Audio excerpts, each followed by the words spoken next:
was a scientific storm in America all through the late 50s about this thing out there in space, because the astronomers were all watching it, and that was back when they weren't afraid to talk about it. It was in the science magazines. I mean, I had a subscription to, like, Popular Science, and hell, it was on the front cover of the magazine one day in, like, 1961.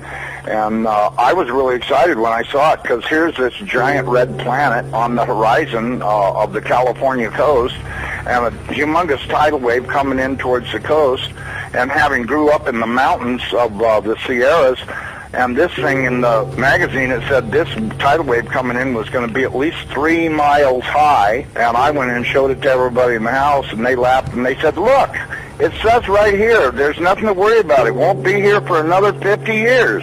Hey, guess what? That 50 years has came and gone. And this baby's out there in the sky. They've been watching it. I watched it. And I can tell you, this thing has got so much trash coming around it. You know how we live in a solar system?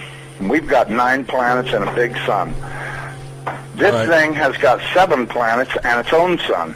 But I believe that instead of having dirt on it like our planet does and water, I think this thing is just a big, bright reddish-orange iron ball, because it's giving off all this red iron oxide dust out into the atmosphere.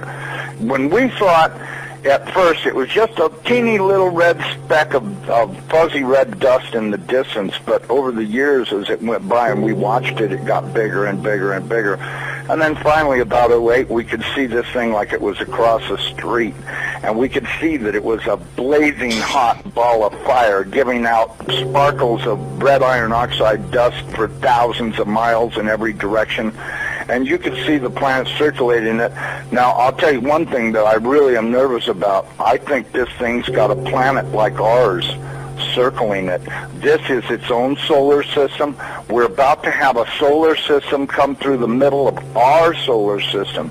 This can't be good. But unfortunately, it looks as though that's what's going to happen. Hopefully nothing in this mess will hit us, even though it does say it will in the Bible, at least it does in my Bible. It says we can expect all kinds of problems. We were looking at asteroids right close to this thing. There's asteroids that are floating around right near the, that are orbiting the main sun itself. These things appear to be about 500 miles across. And as you go back into the tail, you get into meteorites that go back for millions of miles in the tail. This thing looks like a giant red teardrop-shaped dust cloud. And you can see, once if you're able to see it up close like we did, you can see every speck out there. I guarantee you there's trillions of meteorites following this thing. Now, these CIA people that I know say that we're not going to be that close to it when it goes past us. They're saying that in order to attain breakaway speed, when it comes up around the backside of the sun, its speed will at least double, possibly more, which will put it here earlier than everybody is saying it will. And that this thing will probably be about 20 million miles from us when it crosses in front of us.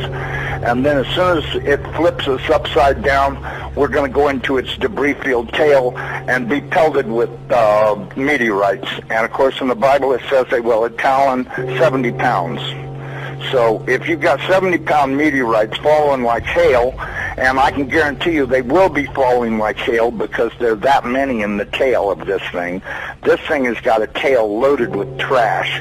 I mean, it's incredible the amount of stuff that's in this thing's tail. And we're going to go right through that tail, and if it doesn't beat everything on the surface of the ground into a flat putty, I don't know what it'll take. I tell everybody, you better be at least 20, 30, 40, 50 feet on the ground and have either concrete or stone above you, because it'll break through the roof or whatever you've got if you don't. These CIA guys told me that this pole shift will probably happen from start to finish in around 28 minutes. That doesn't give you a lot of warning. When you see that thing out there in the sky, you're going to have to run as fast as you can to your underground facility, because this is going to happen so fast. Now, see, here's another thing nobody's talking about. You've got this giant iron planet that they say is 47,000 miles across, getting ready to come up past us. And when it starts to approach us, it's going to start and have real serious effects. So is it a planet or a failed star? It's not a failed star. You know, I saw this thing up close. It did not look like a failed star. It looked just like our sun. Right. Okay. Would you call our sun a failed star? No. Okay, well, you had said planet. I wasn't sure if it was like a failed star brown dwarf or a full sun. So it's a full sun? It looks to me like a miniature sun, just like the one we have. The only difference is our sun is giving off flames and stuff, and this one's doing the same thing as it, but it's giving off this red iron oxide cloud of dust around it, and until it got close, we couldn't even tell what was in there. We could see it was hot, and it looked like it was just a dull red when we were first able to discern it through the red cloud. But as it approached, it started to become more apparent that this thing is just orange hot. I mean, to tell how hot it is, I was told that they estimated between 5 and 10 million degrees, but, you know, I don't really know, if that's right or not. I mean, it's got to be pretty hot because it's sending all of this red iron oxide dust out into space around it. Right. And it's got this enormous, and I mean enormous, at least 50 or 100,000 miles on each side of it, this red dust cloud that goes all the way around it. I know when we were watching it, as it started to make the upward swing to approach behind our sun, it was amazing. The red dust cloud settled down. Instead of being round, it started to settle down into a V, like wings, upside down wings.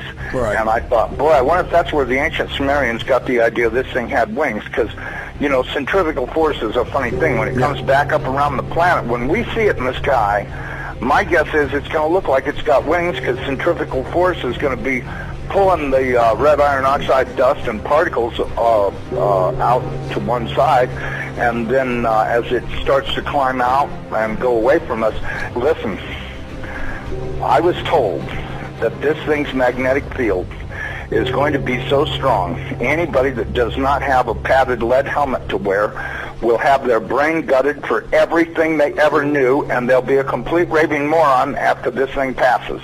They'll they won't know, they'll pee in their pants. They won't have a clue what's going on, because this thing will gut their brain. And you know, I was reading a deal in my Bible. It says that after this happens, that nobody will care because they won't be able to remember it. Well, of course, I was told by somebody the reason that is because the electromagnetic field from this thing will be so strong, because, see, as it comes up underneath of us, it's going to start and pull us toward it. And then, just like a pair of big magnets, all of a sudden it's going to lock onto us. And when it does, it's going to be like the Jolly Green Giant hit the earth in the ass. It's going to send a jolt 500 to 1,000 foot high. This is what I'm told. 500 to 1,000 foot high shock waves all the way around planet Earth.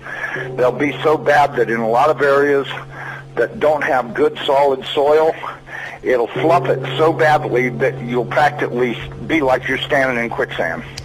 And that this thing's magnetic field will literally gut your brain of everything. And so you may want to give some thoughts to getting you some sheet lead, build you a little lead helmet to wear, you know, like a little motorcycle helmet to protect your